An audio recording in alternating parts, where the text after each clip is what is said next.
Aksyon Weather. Magandang hapon, nagbabalik ang Aksyon Weather.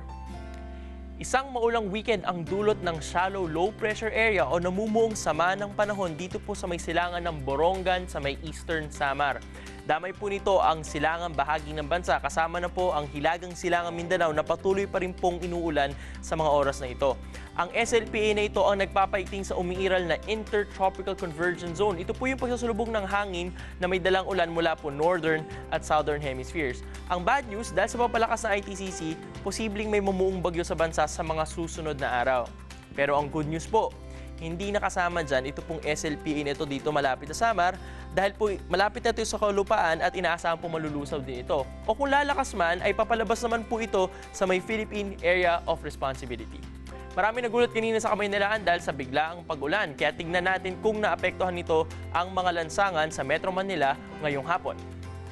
May pagsisikip na po ng trapiko sa may EDSA northbound mula FB Harrison hanggang Taft Avenue, ganun din po mula Kalayaan Estrella hanggang Guadalupe.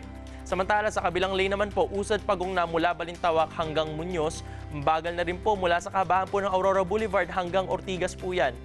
Sa C5 naman, masikip na ang southbound lane mula Libis Flyover hanggang Green Meadows.